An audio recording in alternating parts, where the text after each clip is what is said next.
धनगर समाजाच्या आरक्षणाबाबत राज्य सरकारने तात्काळ शिंदे समितीला अहवाल मागवा. धनगर बांधव धडकले अमरावती विभागीय आयुक्तांच्या कार्यालयावर.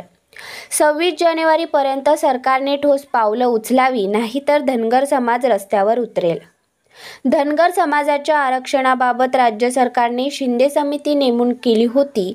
मात्र समिती स्थापन होऊन 1 महिना लोटला असला तरी अजूनपर्यंत शिंदे समितीने राज्य सरकारला आपला अहवाल सादर केला नाही.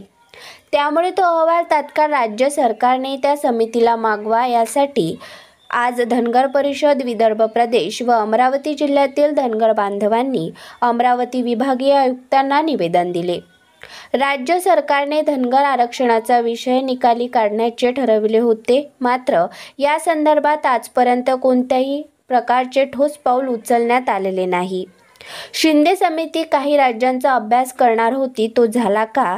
की अद्याप अभ्यासाला सुरुवातच झाली नाही? की विना अभ्यासाचा निर्णय घेण्यात येणार किंवा कसे? याबाबत सरकार सोयीस्कर मौन राखून गप्प आहे का? असे अनेक प्रश्न यावेळी धनगर बांधवांनी उपस्थित केले.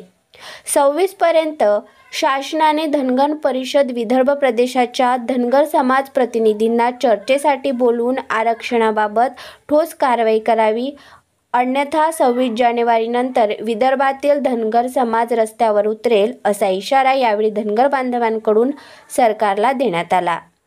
Bureau report, Jyotirgamay news, Amravati.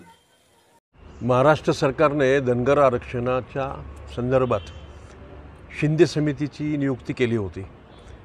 Shinde समितीने 50 दिवसात अहवाल देणे अपेक्षित होतं, परंतु ते अद्यापही झालेलं नाही. त्यामुळे शिंदे समिती इतर राज्यात जाऊन धनगरांना कसं आरक्षण दिलं गेलं त्याचा अभ्यास करणार होती.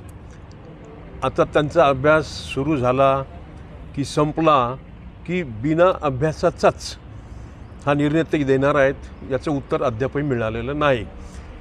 धनगर समाजाने नागपूर अधिवेशनावर विराट मोर्चा काढला, पण त्याची दखल शासनाने घेतली नाही. मोर्चानंतरची जी बैठक झाली त्या बैठकीत विदर्भातील धनगर नेत्यांना, ज्यांनी मोर्चा काढला, त्यांना वगळण्यात आलं, त्यांना बोलवण्यात आलं नाही. केवळ सरकार धार्जिण्या धनगरांना बोलावलं. एकंदरीत सरकारी धनगरांना बोलावून ती बैठक जी आहे ती गुंडाळली होती. आणि म्हणून आज विदर्भाच्या बाहेरील जी काही मंडळी आहे धनगर समाजाचं नेतृत्व करणारी, त्यांनी तो प्रश्न धसाला तिथे न लावता सरकारच्या बाजूने तिथे युक्तिवाद केला. आरक्षणाचा विषयसुद्धा त्या बैठकीत निघाला नाही. आणि म्हणून आता सरकार या विषयाकडे गांभीर्याने पाहत नसल्यामुळे सरकारने 26 जानेवारीच्या आधी या विदर्भीय नेत्यांना, धनगर समाजाला चर्चेसाठी बोलवावं, काय तो निर्णय सांगावा, नाहीतर 26 जानेवारीनंतर धनगर विदर्भाच्या रस्त्यावर उतरेल, एवढाच इशारा आम्ही मुख्यमंत्री एकनाथरावजी शिंदे यांना देत आहोत.